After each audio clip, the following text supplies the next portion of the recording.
Welcome to the Politics Journal-sponsored panel on post-interventions. So for us as a journal, BISA has been a conference that has given rise to, we've had a number of panels over the years. Some of those panels have given rise to special issues. We've got one on irregular migration about to come out that was a set of panels from BISA in 2015, or we've used it like last year as a place to showcase our special issues last year on Teaching Africa. And we're very pleased this year to be able to showcase an upcoming special section on post-interventions. And what I want to do today, rather than the kind of classic round table format of everybody saying something and then questions, I'd like to actually work it in more kind of question and answer or a more sort of question time format. So I have a series of questions and I'm going to ask the panelists to respond. In case you think that they're brilliant at responding, they have actually seen the questions in advance and had time to prepare, so it's not as kind of brutal as it sounds. I'm very fortunate to have with us Owen Thomas from the University of Exeter, Nivi Manchanda from LSE, Penny Griffin, who edited the special section from the University of New South Wales, and Dirk Nabers from Kiel University. And I just want to say a little bit about the special section and then ask Penny to tell us how it came about. One way to describe what the special section does is, in its own words, it shows how the enduring impacts of crises that are or supposed to be past events continue in the present, and offers advice for paying due attention to the ways in which temporal moments, events, or eras pronounced over continue to influence the lives and life chances of people throughout the world. And it focuses on conflict of knowledge production, function of critique, and the possibility for dimensions of social change. And I think for us, it's one of the first times we've done a special section on IR theory, so that's one of the things we're particularly pleased about. But perhaps maybe we could start with, could you tell us a little bit about how this particular special issue section came to be? Sure, I'll try. Do my best. So we were all together at the EISA in Sicily in 2015, I think. 2015? Yeah, it doesn't seem that long ago, but in some ways it does. And so there were two panels, two themed panels looking at concepts and empirical research as well, and researchers were asked explicitly to show post-positivist methods in terms of interrogating interventions, but specifically the afterwards of interventions, which is where I'm most interested at the moment. And so we have a bit of a cross-section of sort of theory and methods in terms of interrogating what it might mean to theorise after and afterwards in a kind of world politics marked by crisis and conflict, and the naming of the ending, I suppose. I was really interested in the enduring impacts and legacies of moments or events or situations or conflicts that are marked as finished in some way, but that have enduring, ongoing legacies and impacts. So the section is really asking what it might mean to theorise after and afterwards, but also it really interrogates what it might mean to think quite carefully about the relationship between afterwards and postcoloniality, governmentality, and the machinery of state building. And I think in all their different ways, the four papers touch very specifically on the concept of the threshold and the way that a threshold environment kind of imbues politics with a particular possibility and what that might mean is really important in situations that are inherently complex, diverse, ambiguous, but also socially disruptive, and the social effects of crisis.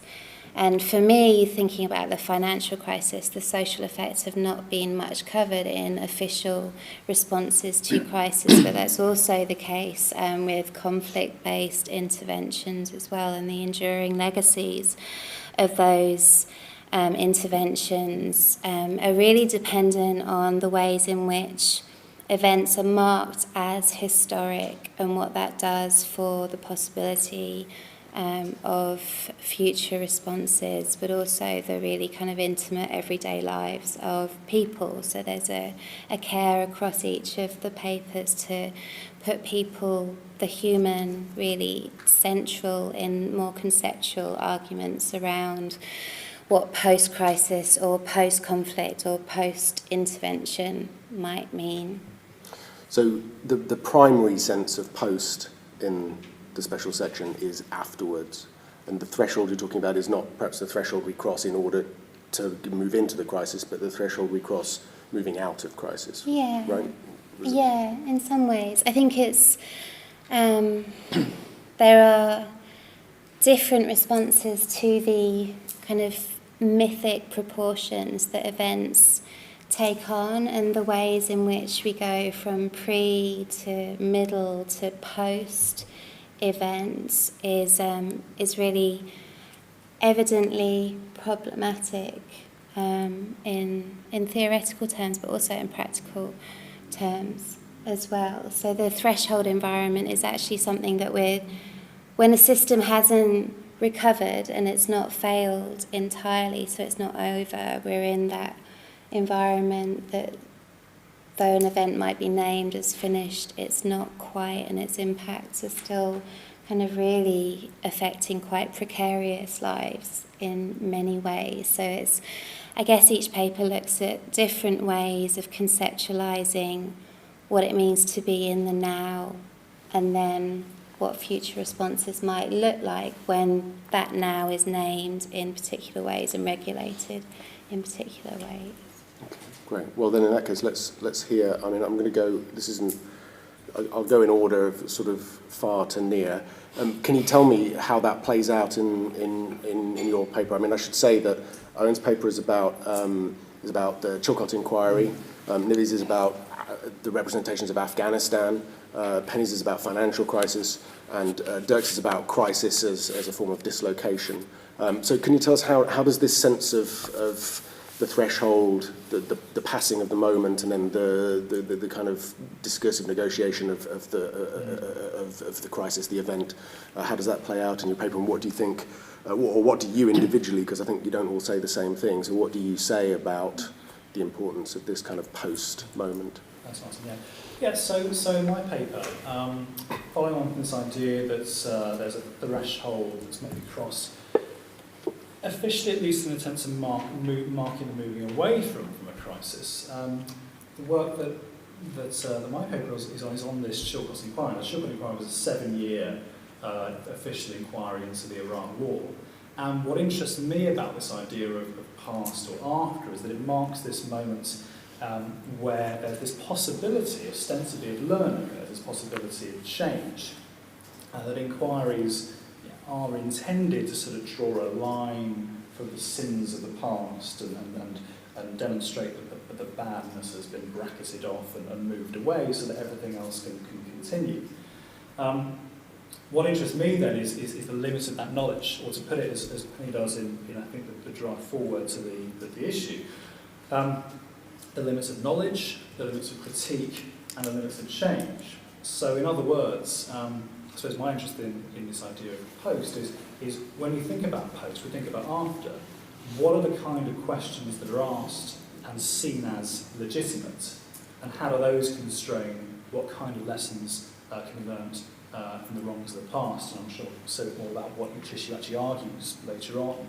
But the shorthand for what I'm arguing is that often those questions are far too much about bad apples than they are about the bad apple.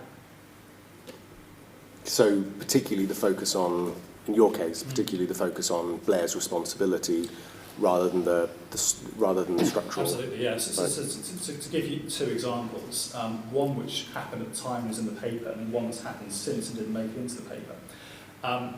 My concern is that often what is seen as a legitimate and particularly rigorous way of holding someone to account or holding a government to account and thinking about moving on, is a focus on intent. So, did you, or should you have known that what you were doing was wrong? And these are examples of that. So, when Tony Blair gave evidence to the Chilcot Inquiry, there were some protesters outside. They weren't really protesters, they were actually supporting the inquiry. They were paid for by, there was a protest group there from 38 Degrees, and they paid for some cheerleaders. And these cheerleaders were outside the Chilcot Inquiry doing various kind of dances and chants. And one of their chants, which they sang throughout the day, was, if there's one thing that makes us hot, it's tougher questions. Go and Chilcot. So it's very much this idea of, we're with you, we're supporting the inquiry, we want tough questions. And those questions are very much about Blair. Did you lie? Did you know you were lying? Was the war illegal? Did you know the war was illegal? All these sort of things. The thing that's happened after is that after Chilcot was published, this was July 2016, in September, October 2016, there was this FOI, Freedom of Information claim, that was granted. And it showed the documents that had been used to put together the Chilcot Inquiry in 2009 under Gordon Brown. And there was something in there where there'd been a discussion in Downing Street about making sure the inquiry didn't blame. It shouldn't be about blame. It should be something broader than that. And the argument from those that made this FOI claims that this was terrible. This was an indictment of the whole inquiry, because it was from the very beginning not established to set up blame. So once again, return to this idea that focusing on intent, focusing on the bad apples, is seen as the most rigorous, and anything that deviates from that is seen as a kind of a politics of excuse. So I think that's one of the central tensions that's there in the paper. Great. Okay, thank you. Nivi, do you want to explain, because I think in your paper, would I be right, that post gets used in a couple of ways? It's both after, but also the post as in the post-colonial. Yes, absolutely, yes. So the way I use post is not as a teleological sort of concept. It is very much as postcoloniality, sort of the tracing of lineages, how the post, the present, and the pre are almost always sort of intricately linked, and how it's very difficult to say something about the post without looking at what's happened before. And this ties in sort of to Afghanistan's status as a threshold state, as not quite a state, and that goes back to its history as a sort of buffer state, as a frontier state, as a failed state. So for me, the post is almost being appropriated or reappropriated from a temporal moment to point to the lasting present. And also I'm looking at the post-intervention period as in how the post sort of intervention is used as a label and what that does. It's a stereotypical sort of use of word to say that Afghanistan is a post-colonial state, and that stereotype of post-colonial even doesn't quite fit Afghanistan. So I'm looking at those tensions between those practices of codification and classification, and the post does quite a lot of work for me in that.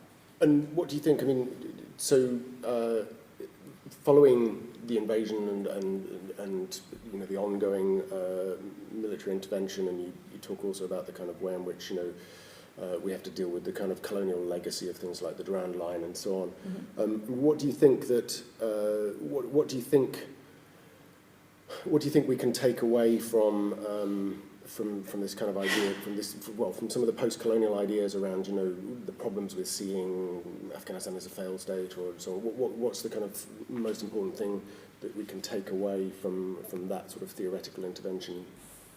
Yeah, absolutely. So I think the problematization of Afghanistan's history and how it was not properly colonized and how it was represented as a buffer state or as a frontier state ties into current discourses of state failure. So now Afghanistan is conceived as a failed state or a fragile state, and that has a legacy, it has a lineage, and that can be traced back to British policies of intervention and retreat.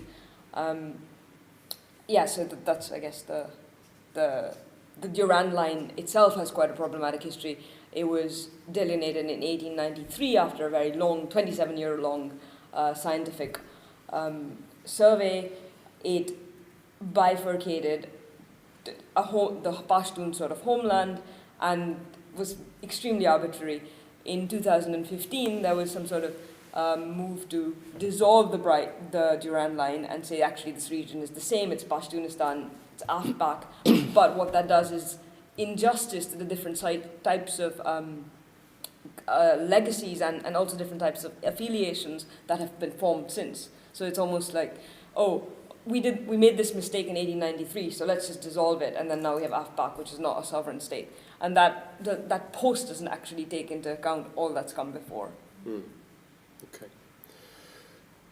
Dirk, can we come to you, and then I'll go back to Penny because she's already had something to say. So can you tell us a little bit about, because your paper is a more sort of theoretical intervention into the question of what a crisis is, which yes. in some sense, we've heard about two crises and the kind of various ways in which they've been framed. So what do you have to say about this kind of idea of the post and the threshold that's been mentioned? Well, the paper is pretty much on nonlinear temporality. It's also about unstable subjectivity. It calls into question almost anything that has been taken for granted in the crisis literature that has been published since the 1960s.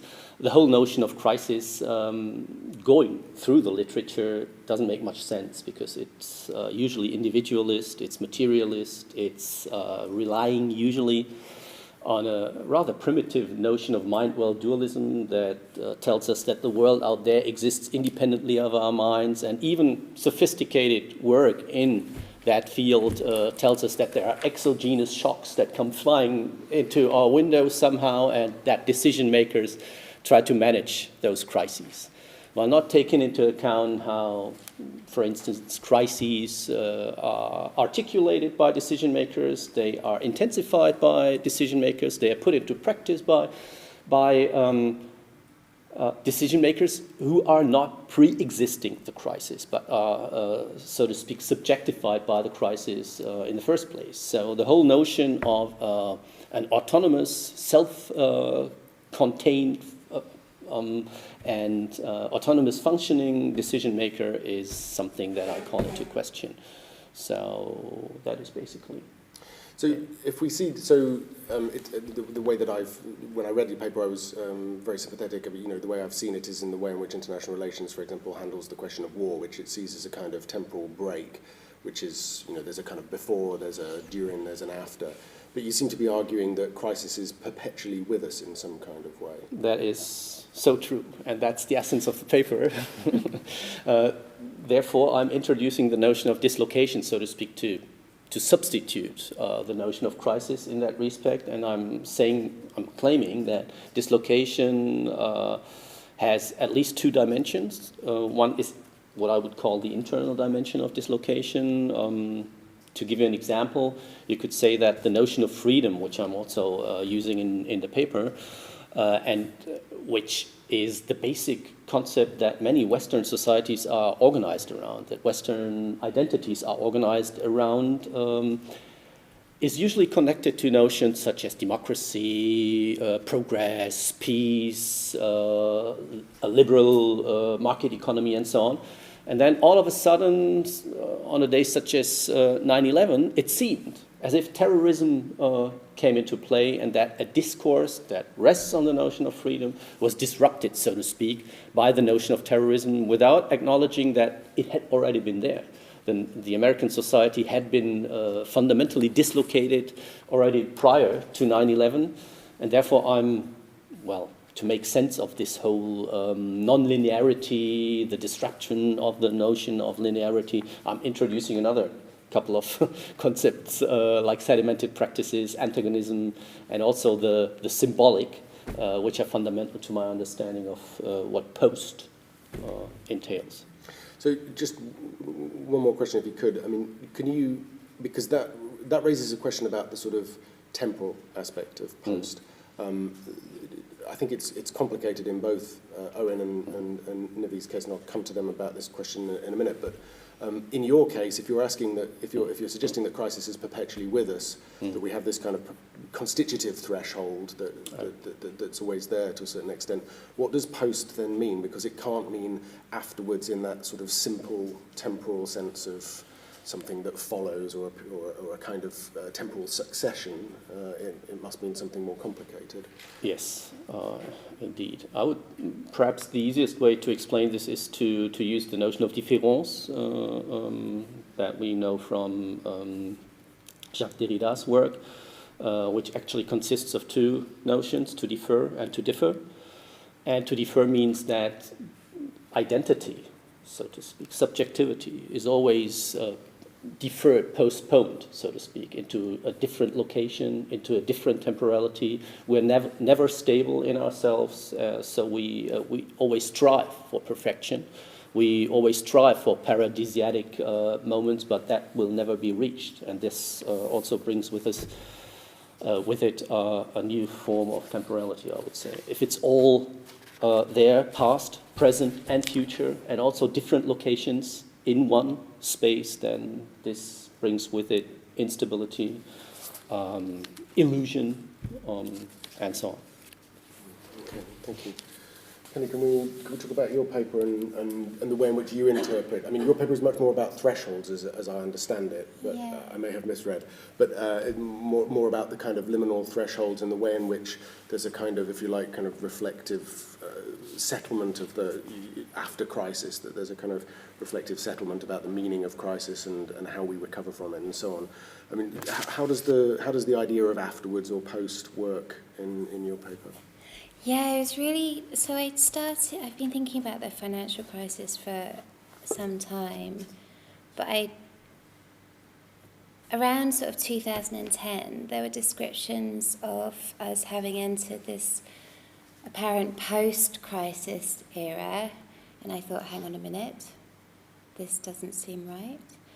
And then I came across a couple of things in 2015 that talked about the post-crisis era, and I was really, really interested in the naming process itself as a way of removing economic, financial governance from crisis in order to assert a kind of control over crisis. But given that, as Dirk said, crisis is always with us. It's inherent very much in the capitalist system. And so I got really interested in the concept of liminality, which has kind of made little inroads into international relations, not at all in international political economy.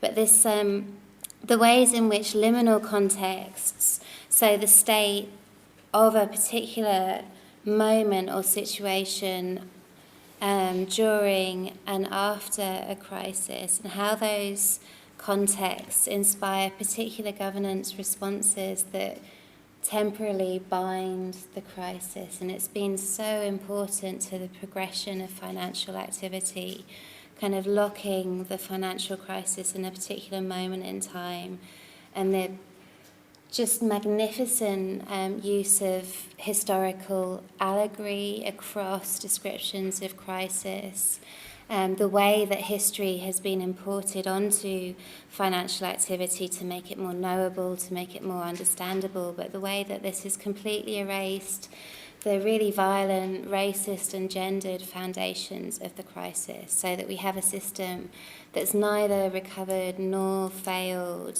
and that is very much business as usual. But then you also see the emotionality, the kind of the move to panic at any sort of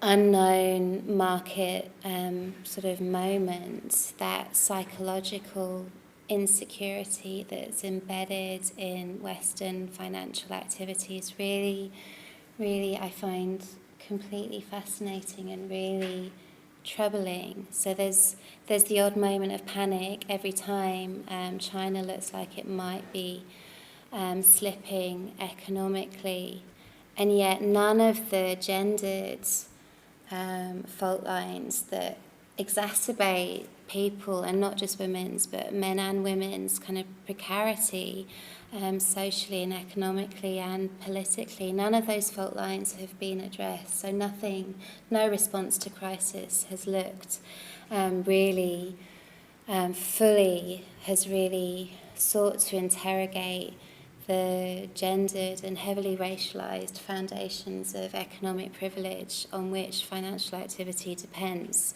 So it's I'm really interested in the conceptual nature of the liminal space that is economic financial activity, but also really from a point of looking at how people's lives are perhaps getting worse in situations of this threshold environment, how responses to the financial crisis have consolidated the privilege and the power of elite groupings, mostly of white men.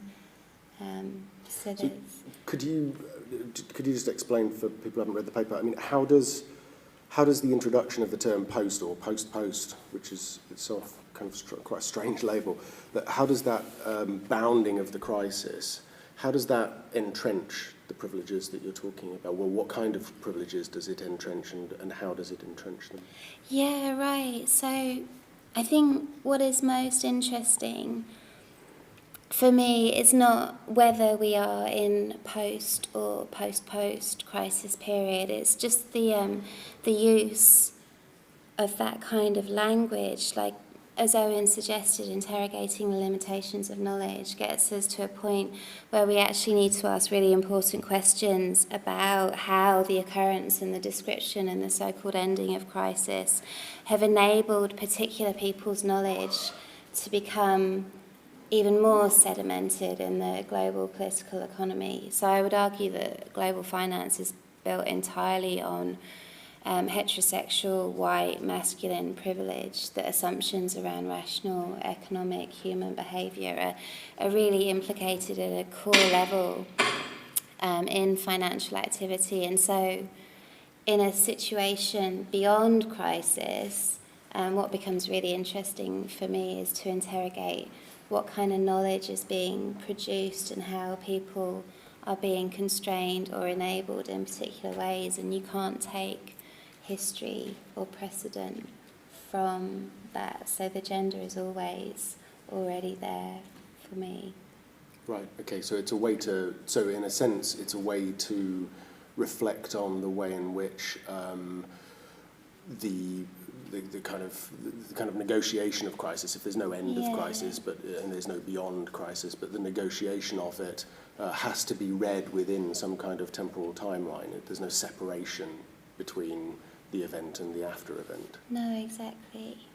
But the way that knowledge is used within that, so the turn to women's leadership that we saw a couple of years ago, that women might be saviours, was really quite strongly embedded in popular accounts of the financial crisis in the post-crisis period. But whether women as saviours or women's leadership in global finance challenges the kind of really underlying gender dynamics of knowledge creation economically is still open to question.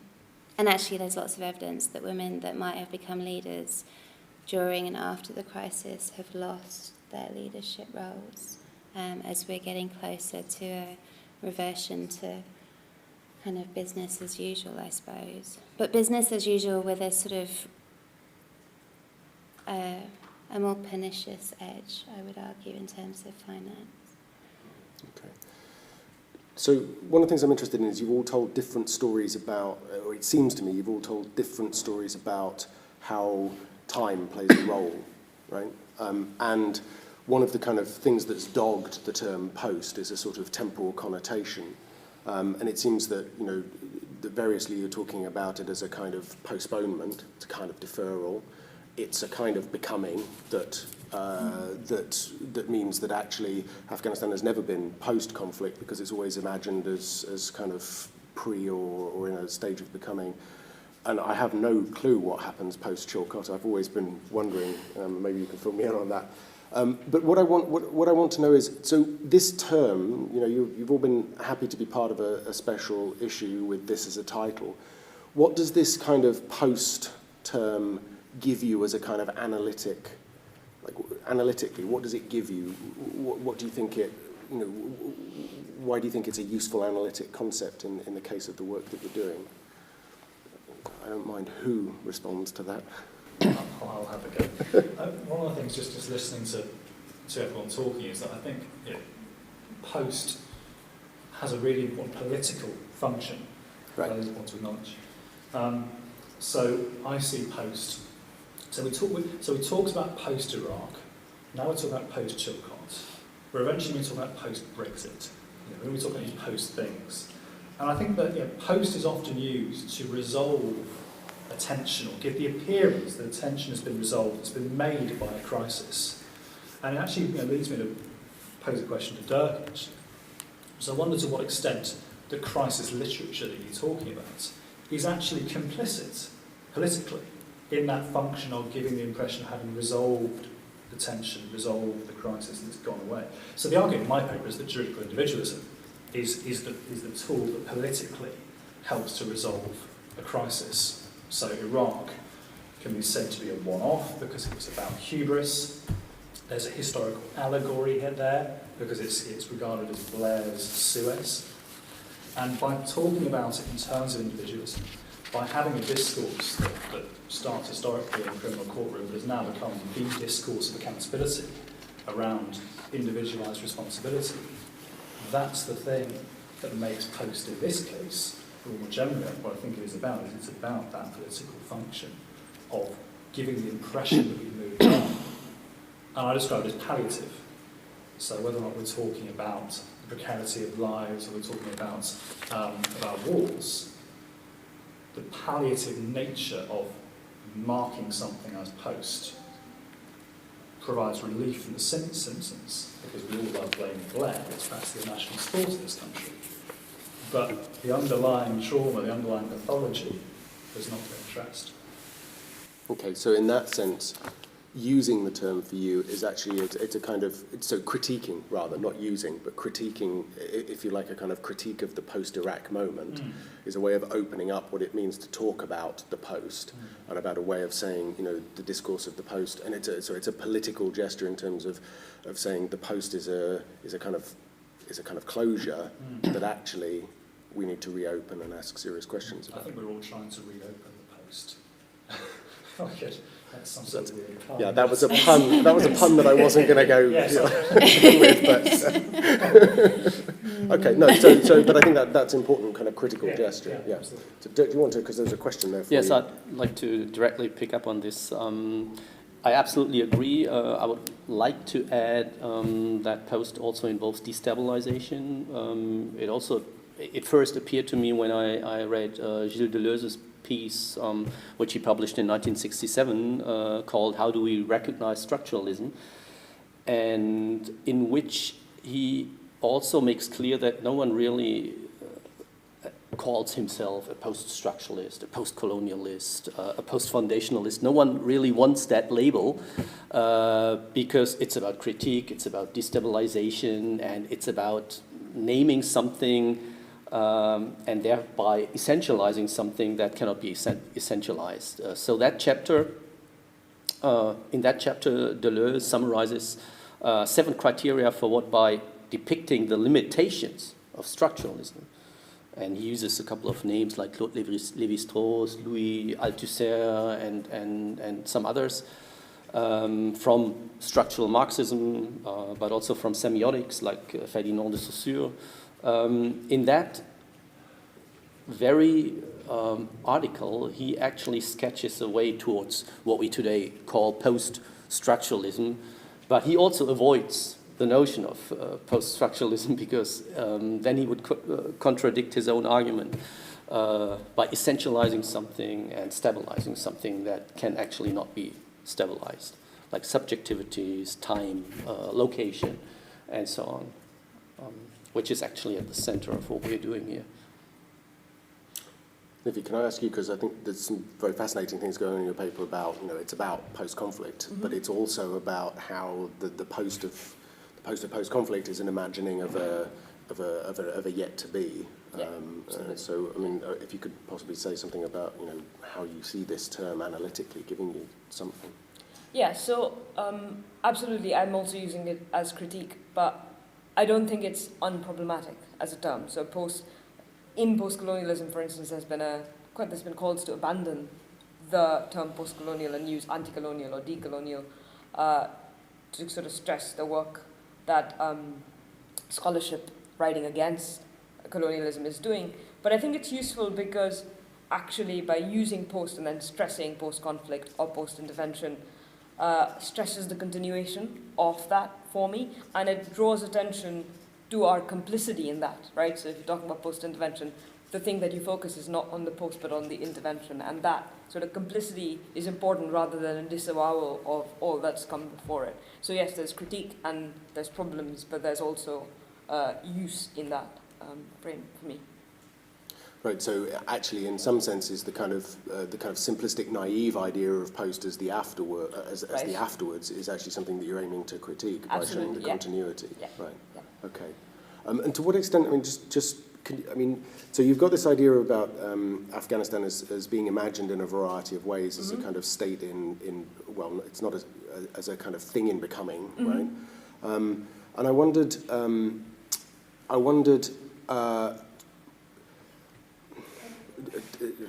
Dirk's comment aside, as in I understand the point of that comment about, but if there is something like a post-colonial insight, right, and there clearly is in a variety of ways, just like there's something like a post-structural insight, right? What is it that gives you, or what's the distinctive insight, if you like, that gives into this kind of imagination of Afghanistan?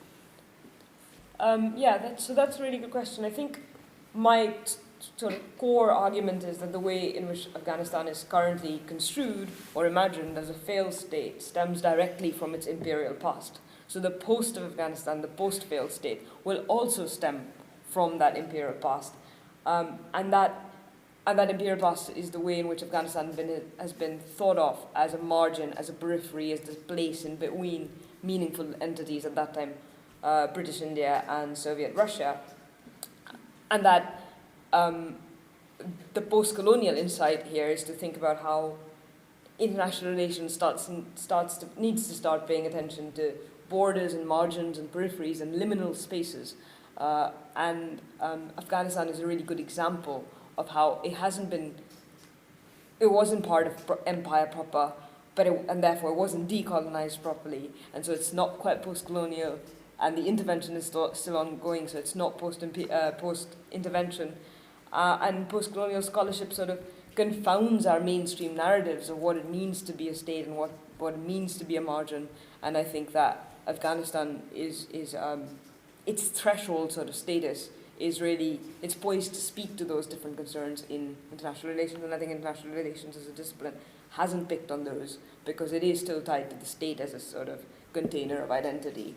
And Afghanistan, AFPAC, etc., problematizes those mainstream imaginaries. Okay, great. So Penny, just to you, and then we'll see if there are some questions. But it's your special issue, it's your title, it's your kind of thing. It's my fault. Yeah, sorry. It's your fault. Yeah, exactly. Yeah, it's all good. I mean, what did you think? Because I think actually what's fascinating is everybody uses it in different ways, actually, and it's interesting to see how it means different things for different people. So what did this post mean for you as a kind of analytic term? Yeah, well, as someone who has no shame in self-defining as post-structuralist, I'm really fascinated by the tensions within the term between that kind of idea of abandonment, but also the deferral, and then the continuity. Like everything, obviously, it's kind of a truism to say that everything is connected, but there's something really, for me, interesting about the strategic use of post when applied by official government governance sources, and that is quite different to the way that all of us are interpreting kind of our own critique as well. There's a very definite purpose to naming an event finished, and the ways in which that erases all the complex and nasty and brutal kind of intimate moments that constituted that event is really important in various ways, and I think each of us shows that in the papers, that there's something there's something too important to ignore about not only the labels that we apply to the world around us, but the ways in which we understand the past and its implications for the present and the future. So politically, it's really interesting, and I don't think I've made any decisions for myself about I wouldn't buy into the kind of binary kind of good, bad. We don't want to be this, so we will be that. But I think there are a lot of problems with the use of post, but that's what makes it interesting for me. I'm sorry I inflicted it on everyone. Don't apologise, we wouldn't be here now otherwise. been interrogated a lot on post. We've done about 45 minutes. Are there any questions that anybody wants to raise? Go ahead. I just wondered whether the idea of post is always politically useful. I know it seems like it's nice to draw a line under the messiness and say that it's finished, but when it keeps going brought up again, and we see that we're back in Iraq and we're back in Afghanistan, and is that seen as a failure? Is it seen as a new thing because it's now we're post that, so we're now this? I don't know. I just wondered if you could comment on that. Nivi, would you like to say something? Because I mean that's your area. So. Yeah. So like I said, I think it is problematic to use post, but for me, to say that we're post-colonial doesn't mean that we've broken with colonialism. It's very much a continuation of colonial legacies of the way in which the world is structured by colonial power and colonial epistemology, the way in which we produce knowledge and think about places. We say that that's all post-colonial, but actually the edifice within which we work is colonial. That's the colonial structure. So similarly, post-intervention, for me, signals the continuation of the intervention, the sort of everyday present of the intervention, even when and if it's over. So yeah, I think I'm not using it temporarily, and I think actually using it signals that, especially if you draw attention to it, if you know what I mean. Yeah. Okay. Anybody else got anything they want to add in relation to that? Just that I think that it's definitely going to be useful for someone to talk about post. What I think is interesting about this, what you said about back in Iraq, back in Afghanistan, is often the excuse for that is then distanced from the justification that was used to mark the last break. And often that justification is somehow to the tragic or the inherent or the recalcitrant qualities of, for instance, human nature or the environment. And often that reoccurrence sometimes seems to be somehow is depoliticised. I think that's quite interesting. There's also a kind of sense of, when, not in your uses, but in the use of the phrase like post-Iraq or post-Chilcot or post-crisis, there's a sense that, we're reflexive enough to understand that something went wrong.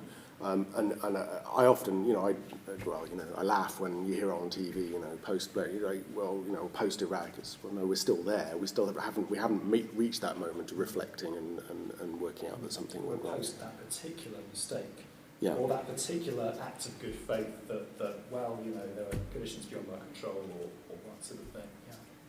Yeah. Okay. Are there any other questions or comments? Or? I was just sort of, while you were talking about post stuff, the other thing that springs to mind, of course, is all the work that's been done on truth and reconciliation. Some of it in IR, but mostly beyond it, and of course memory studies and so on.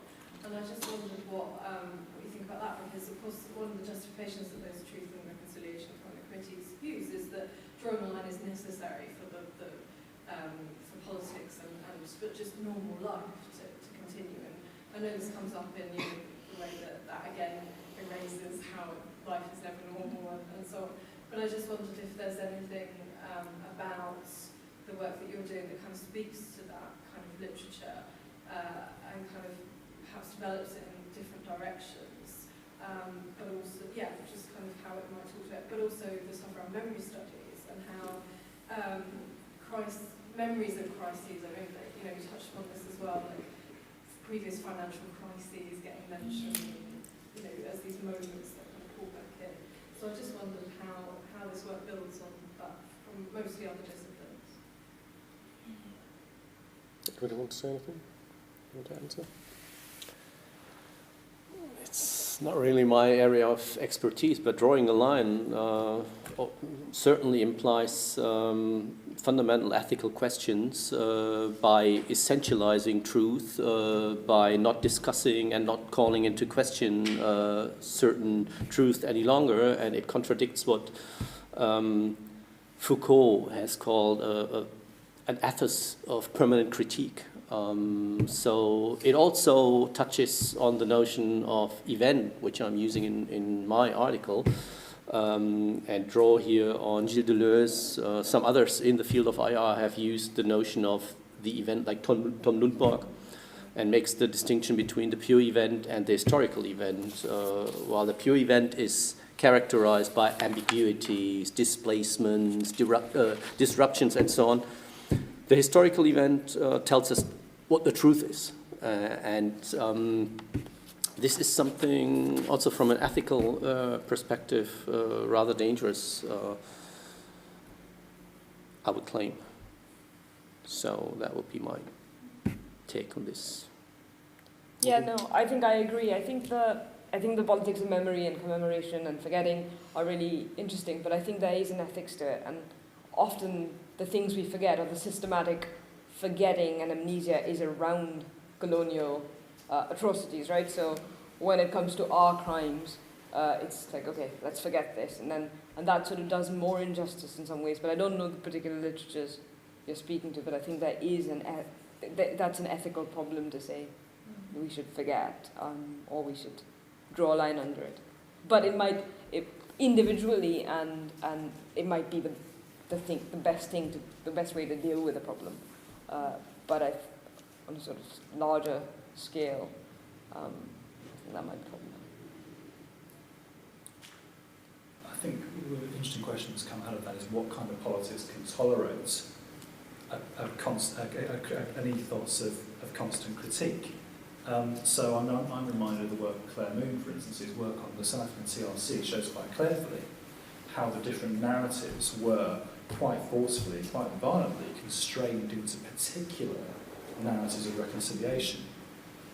And equally, I think liberal governmentality is redeemed through the crisis and the marking of violence as an excess that didn't need to happen. So the question that raises to me is what kind of radical politics is possible that doesn't require the setting of those limits, it doesn't require exactly that ethical problem. I don't know what the answer to that is, but I think that is one of the really important questions the discussion of Post raises. Can I say, I think that's really interesting,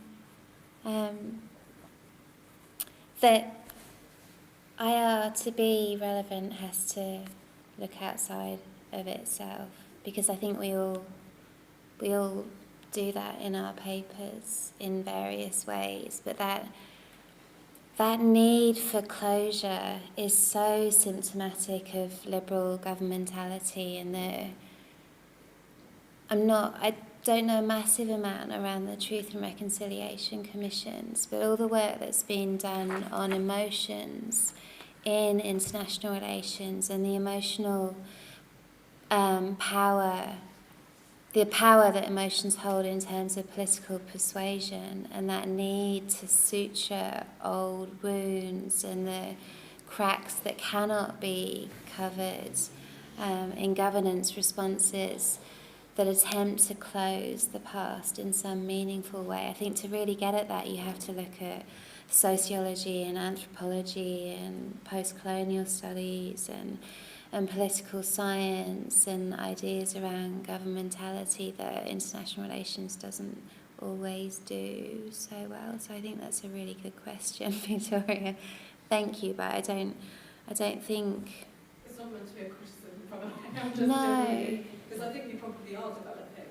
So, and one of the things that comes up in these discussions, of course, is how we make those debates from outside intelligible to IR. Yeah. We had a conversation about this morning, that that's a really important thing for us to do as IR scholars, that we do actually have to kind of go, hey IR, this is how it fits with our theory. So that's also super important and not to be dismissed as a development. It's really important. But yeah, sorry, I've interrupted you. I think it's really interesting, the role of memory and the haunting of the present with the past, and the ways that that kind of futile endeavour to insist on closure, but the necessity in some ways, the kind of ethical responsibilities that are implicated. I think it's really fascinating. If you look at it from, let's say, a Japanese or South Korean perspective, then the whole notion of post-Second World War makes no sense, because it's still there every day. And it's one of the most fundamental pillars of bilateral relations in those two countries. They're negotiating about this every day, so what I call pure event is constantly translating into a historical event in different ways, which makes linear temporality again questionable. In a way, though, this kind of is very much what you're saying in your paper, which is that essentially when we're thinking about crisis as a kind of generative, as a dislocation in the way that Ernesto Laclau phrases the idea of dislocation, what we're talking about is events like Chilcot, for example, being something like a policing of crisis, insofar as taking that kind of rather simplistic distinction between policing and war, with policing being a kind of postponement or deferral, right? And that it's always with us, but there's a kind of postponement, right? Every time we have a report, we postpone, and I presume to a certain extent that the same with the kind of the gendered foundations of whatever the financial order is, right? That essentially every time we acknowledge the crisis by saying we're beyond the crisis, in a way we're postponing a kind of reckoning with the generative nature of the crisis, or the kind of generative nature of the dynamics that it reveals, right? Would that be a fair way of putting it? And the impossibility of actually suturing a society. You're always striving for perfection, for homogeneity and so on, but you'll never reach that state, and that's the very basis of politics. Once we live in paradise, Laclau would claim, politics would come to an end. And we have to acknowledge this. Yeah. I think crisis as generative really highlights the doingness of perhaps more conceptual discussions as well. So the purpose that something serves is maybe more important than the fact that it exists, perhaps. And so anything, a crisis or a response to crisis, a conflict and a response to crisis, the kind of the justice assumptions that underlie truth and reconciliation commissions, they are attempts to do something, and though that must always be political until politics ends in our utopian future. Here's hoping. Any other questions at the moment? Nivi, can I just ask you, one question comes up for me, one question comes up for everybody, but one question comes up about Afghanistan. It seems to me that you tell a story about, or it seems to me, sorry, it may not be explicit in your story, but it seems to me, Penny used the term haunted, right? And it seems to me that Afghanistan in some ways, for anybody who follows military interventions in the last 150 years in that area of the world, Afghanistan is haunted by a number of imperial misadventures. And yet, that kind of those ghosts rarely actually make themselves felt in the public arena, whereas in some of these kind of more sort of recent crises, the memory of what happened is much fresher. Why do you think it is that these various imperial ghosts have been, if you like, kind of shoved back in the closet, to mix metaphors? How has that been achieved? And what would it mean to kind of bring them back out into the public narrative? What would that accomplish anything? I mean, one just illustrative way is I often start lectures on, I do a lecture on drone warfare, and I always start it with pictures of the RAF terror bombing Baghdad, right? And you ask the students, and they're like, "Wow, it must be somewhere in Europe or something like that." it's an aeroplane. Of course it's somewhere in Europe. And you go, no, it really isn't. So in that kind of sense of, there's that kind of historical, all these ghosts that somehow have been pushed out.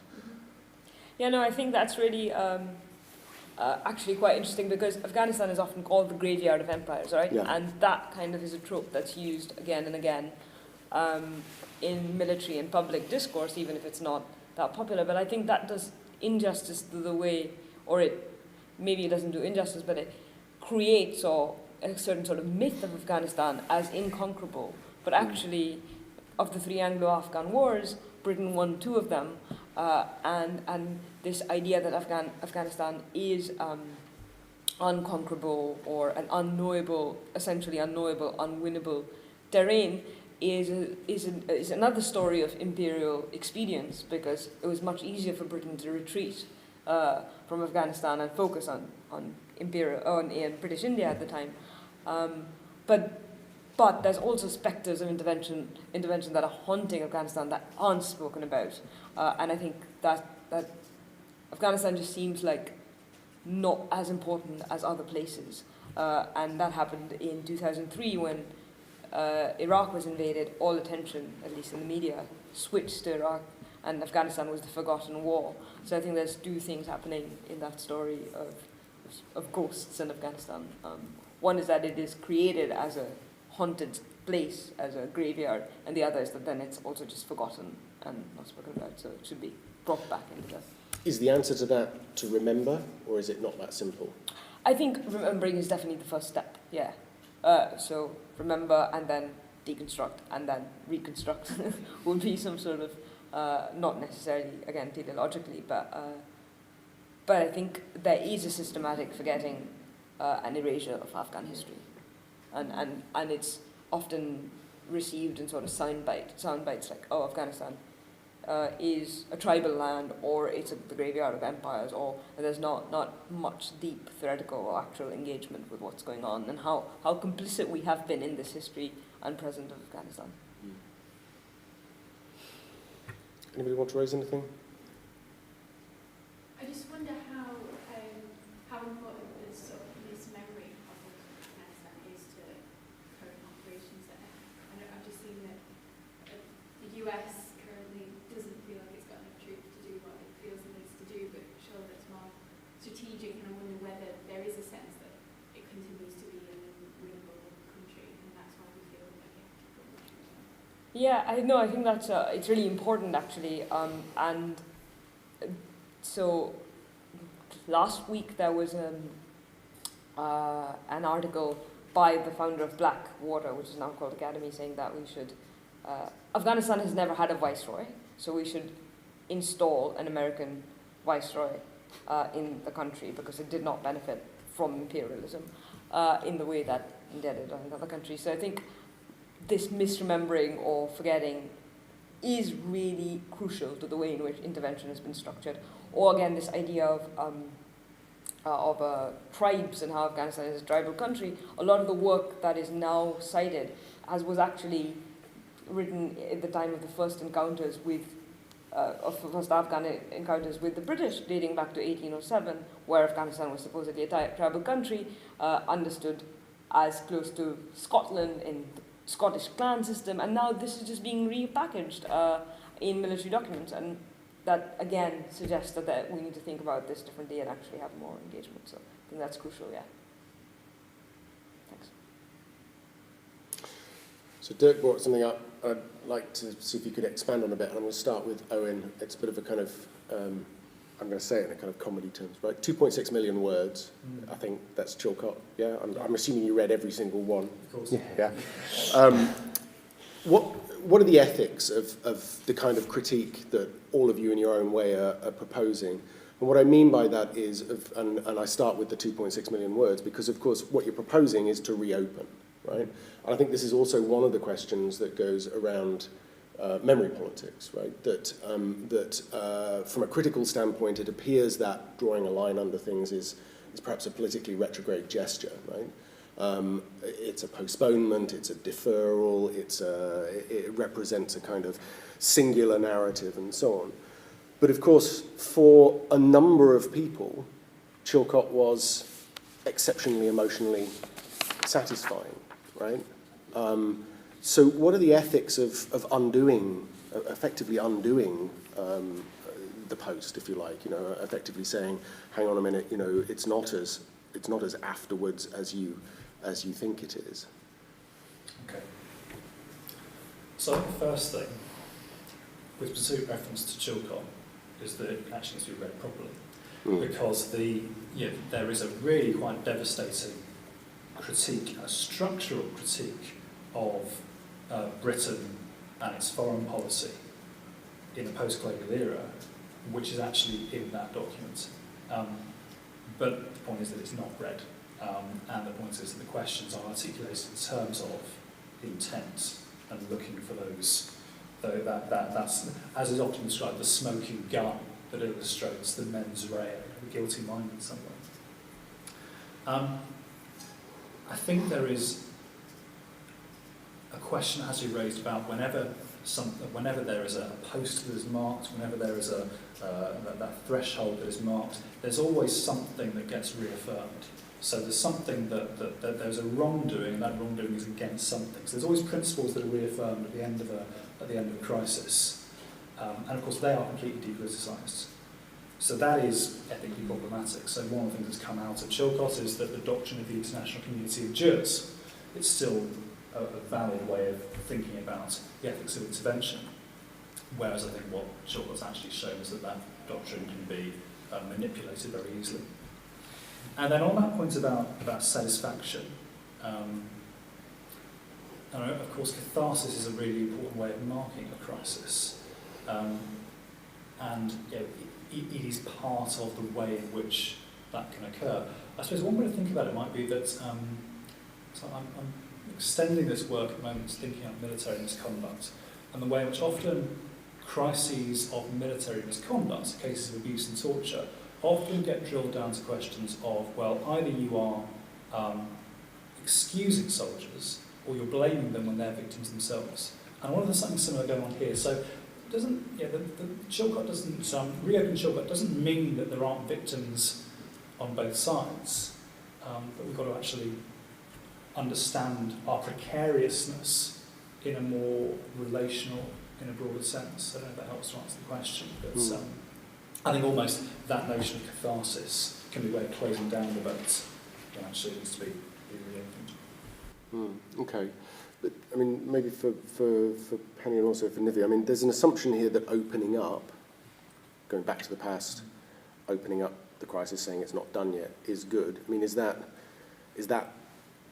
that simple ethically, or is it more complicated than just opening up and saying, you know, remember the past, we're not done with it yet? Because one of the critiques of that might be that we're perpetually looking backwards, right? There's no utopianism in this, we're just perpetually looking backwards. So I wonder if you could say a little bit about the kind of ethics of, you know, the kind of ethical gesture that's implied here. I think Owen's question about the ethics of not is really interesting. So things are sutured but in a flawed way, so we're not necessarily reopening old wounds to traumatise people. I think it's more about what are the implications of not looking at how a system is so fundamentally flawed that it ruins people's lives. I think as academics we have a duty of care to constantly question closure. So the ethical implications of opening, I suppose, old wounds are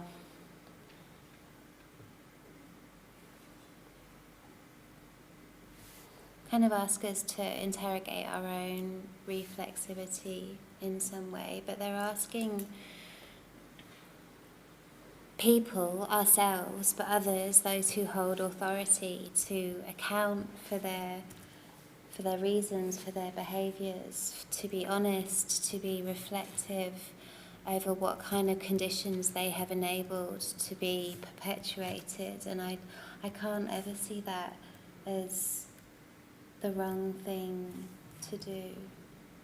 I don't know if that answers your question very well, but I think we have our ethical responsibility as academics is to ask people who say, no, this is finished, or we're moving on and we're going to start talking about this, is to constantly ask them how they've made those decisions and what kinds of lives they've erased by doing that. Yeah, I'd agree with Penny, but also specifically for Afghanistan and what I'm looking at, the past is not the past, right? It's still very much the living present, except academically perhaps. And resistance to this idea of the past can only be possible or made possible or enabled or realized if we call the past out on the atrocities that it has committed and continues to commit and engender in the future. If we just say, oh, let's bracket that off as the past and move on, I don't think, one, that's possible because it continues to structure the ways of being and existence of most of the people in Afghanistan currently, and second, it just that's arbitrary in a way that does that I don't think is fair. It's unjust to the peoples we're speaking of and writing about.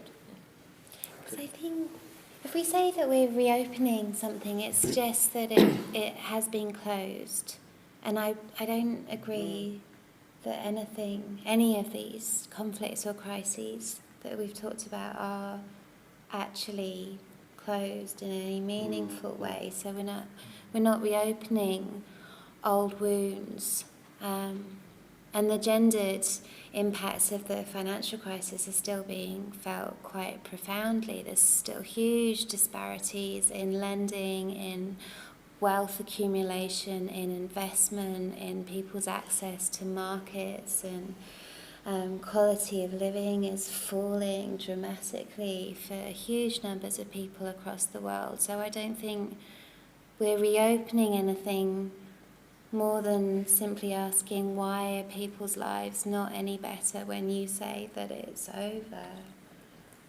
Yeah, I suppose, I mean, and one of the things I might, and I want to come to Dirk and then see if there are any further questions, but I suppose we might say that there are two visions of politics, right? There's one, which is the vision that that Dirk mentions, which is that, you know, the kind of ceaseless becoming that will never fully end, because fully ending it would mean a sort of, we'd settled all of our political dynamics, right? And in a way, you know, the kind of politics you're mentioning is motivated by that. You know, it can't end because it has to kind of continually go past, and it says nothing's ever settled, although there is a kind of guiding, if you like, kind of utopian idea that, you know, it may never happen, but we go back in order to eliminate inequalities. And then I suppose there's another view which says something like, you get imperfect settlements with the past.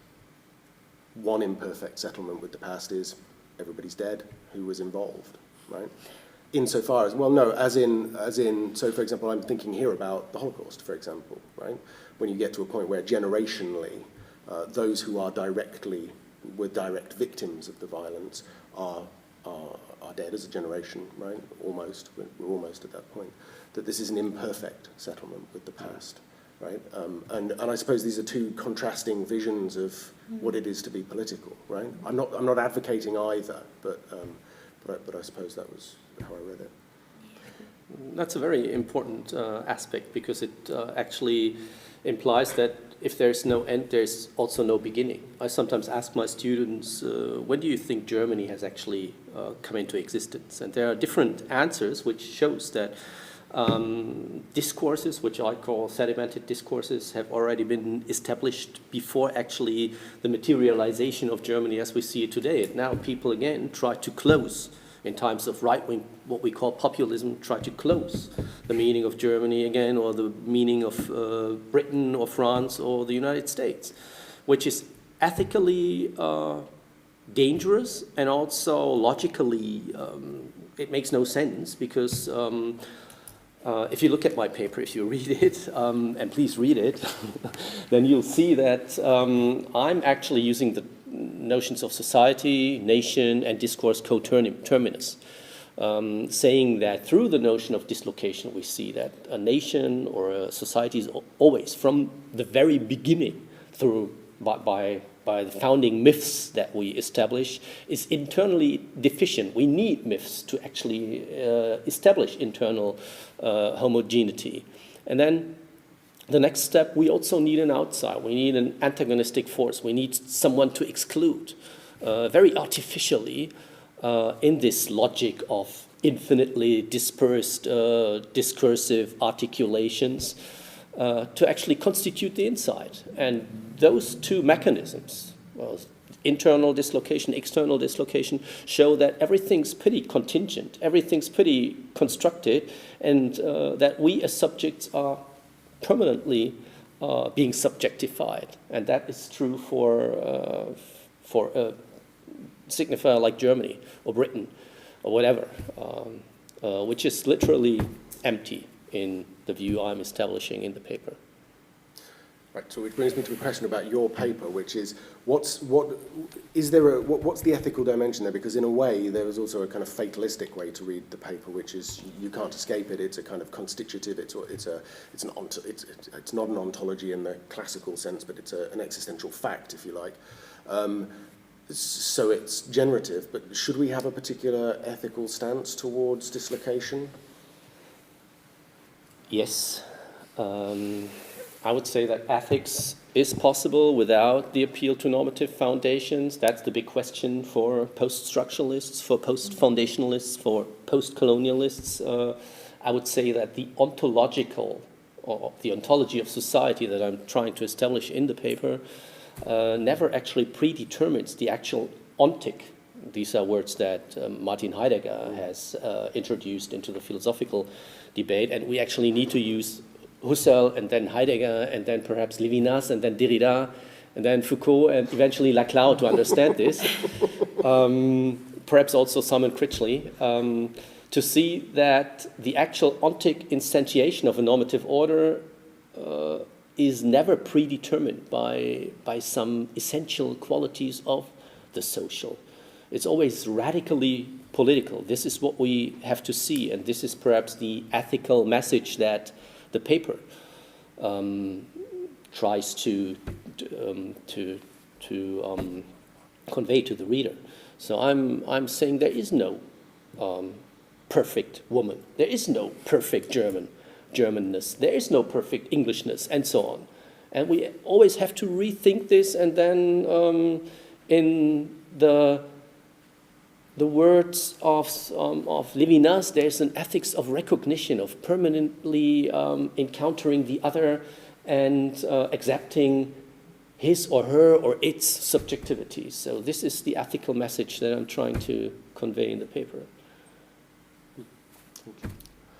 But there is of course, no positive ethics that I'm conveying in the paper. I'm not saying we need this kind of democracy or that kind of democracy or this kind of woman or this kind of Germany.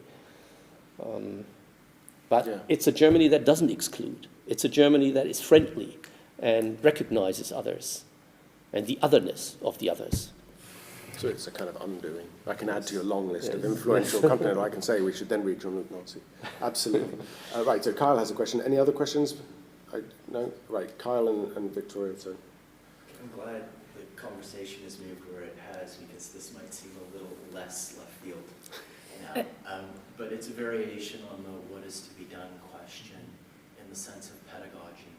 So if you think about the empirical foci across these papers, these are things that you could very well see in an intro to IR class. So I was curious about your thoughts, given the work that you've done on Chilcot and on Afghanistan, on the financial crisis, on war on terror.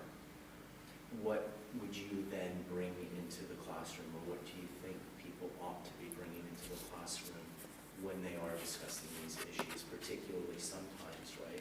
If you think of the age of our students, it may be the first time really that they've engaged with these issues. Okay, so that one question, could we take Victoria's as well, and then we'll give everybody a chance to... Comment. What was the phrase used? Was it imperfect settlement or something? Yeah, I just thought that was really intriguing because, you know, of course the Holocaust gets invoked in contemporary politics in some very political kinds of ways. And also, you know, I'm really interested in the Second World War in this country, and, you know, it seems to me that there's like a generation of people who didn't live through the Second World War, but think they did somehow, you know. And I just thought that was a really interesting kind of phrase, imperfect, because, you know, nostalgia for these moments that are not directly experienced, and yet the direct experience can also shed light onto, you know, albeit in a very fragmentary kind of way, into alternative paths, as it were. And this is where some of this work around experience and everyday experience, which is in some of the papers, it seems, you know, can be really productive. It's an imperfect settlement in and of itself. It doesn't solve any issues, but it at least gives you a slightly different way into the problem. So it was just a comment, because I just was really struck by that idea of imperfect. Good. Okay. So how do we bring it into the classroom? Do we want to? Should we just move this way along the panel? Well, I want to start by going back to a couple of things that were discussed here. And so I think this idea of, you know, a politics of ceases becoming, or a politics of imperfect settlements, to me, the imperfect settlement implies at least an acknowledgement that the alternative has been considered and rejected, and I think that's potentially what troubles me. So I think if we look at something like the effect of juridical individualism of asking a particular type of question, what that veils is actually a set of common vulnerabilities that I think are appearing actually across all of the cases that we're looking at here. So the violence that is achieved through the quest for certainty and making objects certain, of objects that through maybe a liberal telos are seen as becoming of something, and the force to make them become that. And then the fact that there is a different set of questions that are possible, but that encounter with the other, to borrow Dirk's phrase, isn't permissible or seen as legitimate. So for me, I suppose the ethics, to have a second bite at your question, is actually about confession, or at least an acknowledgement of the imperfect nature of settlement. And then just quickly on pedagogy, I mean, I think it's bringing themselves and it's their own assumptions into the classroom. So for me, when I teach something like, when I teach some of this material, it's about asking them to make these judgments about, so, you know, what do you think of the important questions here? You know, to take their life. You know, is that actually an important question? What else is hidden there in the document?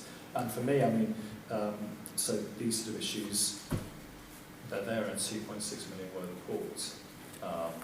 Most of my students never going to read that, but you know, it's age appropriate. I don't think I would take them away from that, but I think it's interrogating their own subjectivity first and foremost. Pedagogically is the way that I would come to this. Yeah, absolutely. I think interrogation of their own subjectivity, but also interrogation, I think, of foundational myths and sort of meta-narratives that IR tells about itself, and who these myths do disservice to, what it leaves out, and what practices of knowledge production underpin it. So I know that's quite a lot, but that's probably where I'd go with it pedagogically. Can I just ask you a quick question? I'll just put you on the spot, I know, so decline if it's easier. But how do you do that with regard to the current situation in, you know, the current, because Afghanistan is a matter of concern for a lot of students, right? They're interested in terrorism, insurgency, counterinsurgency, so on. So how do you do what you're describing, and practically speaking, what would you do with them? Yeah, I mean, so for instance, terrorism, what does that invoke? What practices are involved in saying something or someone is a terrorist? Is there an othering going on? Talk about self and other, how the terrorist figure is stereotyped. Who do we think of when we think of, you know, just sort of get them thinking and problematizing their core assumptions. I think it's actually both easier and more fruitful than it seems when you're actually in the classroom, and I think it works. They're very happy and receptive to do that. And, yeah. And then, just to add, IR has a lot of stories it tells about itself, its own foundational myths, the way the great debates worked out, or the narratives of states, and those can be very easily and have been problematized, and students would like to perhaps see a course not structured according to great limits, or realism, liberalism, and critical theories. You know, that's the way we make make sense of the world is actually different from that. So it's also practically more useful. So Penny, how do we bring it into the classroom? It's a particular question when you're talking about global finance. As someone that does teach intro to IR, I find because the crisis was so heavily mediated and visually represented in such prolific but often really gendered form, getting students to think about the stories that they've been told about crisis, but to do that from a particularly visual perspective is really useful, because one of the strategies of neoliberal finance has been to remove financial transactions from public scrutiny through the imposition of really technical, difficult to access language, really closed communities of speak. You have to really be pretty good with economics, I think, to get the intricacies of financial activity today. But getting students to think about wanting to know what the terms mean rather than just kind of throwing them at them has been really useful. And because of there's been so many kind of pictures and stories and ideas and official accounts and government responses circulating, kind of taking little snapshots and thinking about the intentionality of, I suppose, mismemory and the strategic closing of financial language, and that students are really receptive to undoing conventional narratives. If they can see the point of, if you're respectful to, I suppose, the debates and the mainstream theories that you're discussing, that kind of passion for deconstruction is quite easy to embed, I think, because most students are there because they want to know why the world is so brutal and relentlessly depressing. They want the answers. And if you can give them questions that enable them to reflect on their own constructions of knowledge and meaning, I think you can get them to, at quite young ages, get them really to interrogate the way that knowledge is constructed. And I think we worked out this year that we'll be teaching students next year who weren't born when 9/11 happened, which is just unbelievably terrifying. But they will know what that event signifies only by virtue of being born into a world that lives in constant reference to 9/11, and it's kind of our job to ask them to think about where it came from, what it might mean, what kind of impact it is having and continues to have and will have. And I think that's kind of fun work rather than reeling off the great debates. Sorry, so Dirk, final word to you. Well, I'm terrified by the prospect that my students will only know Angela Merkel as Chancellor in a couple of years and think she's somehow the Queen of Germany or something. But of course, as you say, students have so many questions about xenophobia, nationalism, homophobia, exclusion, suppression, violence, war.